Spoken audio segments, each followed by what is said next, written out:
11ஆம் வகுப்பு படிக்கின்ற பையன் யாரோ ஒருவன் சற்று வழி தவறி விலகி போகிறான் என்றால் ஆணாசிரியர்களுக்கு பயம் வரும். இந்த பையன் 15 வயசுல இப்படி நடந்துக்கிறான்னா என் பையன் 15 வயசுல எங்க என்ன நடந்துக்குவான், இவன் இப்ப இங்க இருக்கணும் அப்படின்னு அவருக்கு தோணும்ல. அந்த இறுக்கம் தரக்கூடிய நெருக்கம் என்பது பள்ளிக்கூடத்தில் மட்டும்தான் வரும். அது கல்லூரியில வராது, கல்லூரியில வரவே வராது. நம்ம பள்ளிக்கூடத்துக்கு முடிச்சுட்டு பல வருஷங்கள் வெளியே போனதுக்கு அப்புறமா ரொம்ப சக்சஸ்ஃபுல் ஆகிட்டு திருப்பி நம்ம ஸ்கூலுக்கு வருவோம். அது எல்லாருக்கும் வாழ்க்கையில் வரும். திருப்பி வருவோம், டீச்சர்ஸை பார்க்க வருவோம். நம்ம ரொம்ப யங்காக பார்த்த டீச்சர்ஸ் எல்லாம் இப்போ ரிட்டையர்மெண்ட் ஏஜில் இருப்பாங்க. அப்படியே உடலெல்லாம் அது ரொம்ப கண்ணீர் வர வைக்கக்கூடிய விஷயங்க.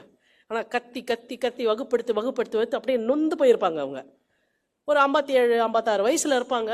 நாம் பாஸ் ஆகிட்டு ஒரு 15 இயர்ஸில் லைஃப்பில் செட்டில் ஆகி திரும்ப வருவோம்.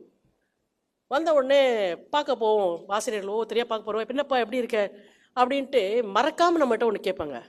ஹேய், உன் கிளாஸில் ஸ்ரீனிவாசன் ஒருத்தர் இருந்தானே, அந்த லாஸ்ட் பட் 1 ரோவில் உட்காந்துருப்பான், ஹோம் ஒர்க்கே பண்ண மாட்டானே, என்னடா பண்ணுறான் அவன்? சார் உங்களுக்கு தெரியுமா சார், நான் போனேன் சார், அவன் இப்போ ஒரு கம்பெனியில் சிஇஓவாக இருக்கான் சார்.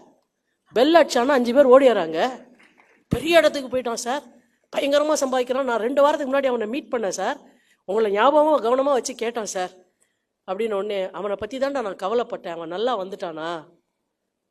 தன்னுடைய வகுப்புல ஒருத்தன் வீணா போயிடுவானோன்றத பற்றி எவ்வளோ வருஷம் கவலைப்பட்டு அவன் நல்லா ஆயிட்டானா அப்படின்னு தெரிஞ்சுக்கிற அந்த நிமிஷத்தில் அவர் கண்ணில் ஒரு மின்னல் தெரியும் பாருங்க. அப்போ ஒரு பெல் அடிக்கும், மத்தியானம் லஞ்ச் பீரியட் முடிஞ்ச பெல்லு. பெல் அடிச்சிட்டாங்கடா, சாக்கு எடுத்துக்கிட்டு கையில் ஒரு பெரம்பு எடுத்துக்கிட்டு போவார் எங்கள் மாஸ்டர்ஸ் எல்லாம். இப்போ வெறும் சாக்கு மட்டும் எடுத்துகிட்டு போகிறாங்க, பெரம்பு நாட்டாலும் அது சாக்கு எடுத்துகிட்டு போகிறாங்க. பார்த்தீங்களா? Batch after batch, batch after batch தன்னுடைய குழந்தைகள் எங்கே இருந்தாலும் நன்றாக வர வேண்டும். தன்னை விட நன்றாக சம்பாதிக்கிறான் தன்னுடைய மாணவன் என்பதை பற்றி பொறாமைப்படாமல் இருக்கக்கூடிய ஒரே கூட்டம் உண்டென்றால் அது ஆசிரியர் கூட்டம் தான். வல்லாம் வீணா போவான்னு நினைச்சேன், இவன் போய் Mercedes Benz car வாங்கியிருக்கான், Audi car வாங்கியிருக்கான். இது வரைக்கும் என் வாழ்நாளில் நான் ஒரு ஆசிரியரை பார்த்ததில்லை. நல்ல காலம்டா, பயந்தாண்டா நீ எப்படி ஆயிடுவியோன்னு, நல்லா இருக்கடா, நல்லா இரு ராஜா அப்படின்னு சொல்லிதான் நான் கேள்விப்பட்டிருக்கிறேனே தவிர நீ எல்லாம் நல்லா ஆயிட்டியா அப்படின்னு பொறாமைப்பட்டு ஒரு ஆசிரியரை கூட நான் பார்த்ததில்லை.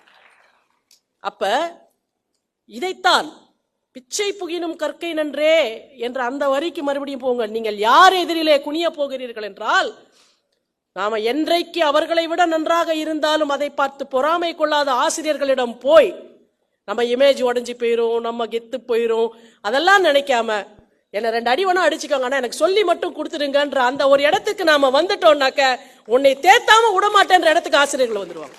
ஆசிரியர்களை உயர்ந்த இடத்திலே வையுங்கள், பெற்றோர்களை உயர்ந்த இடத்திலே வையுங்கள். நீங்கள் உயர்ந்த இடத்திற்கு தானாக மேலே ஏறி போவீர்கள் என்பதைத்தான் நம்முடைய மொழி நமக்கு சொல்லிக் கொடுத்தது.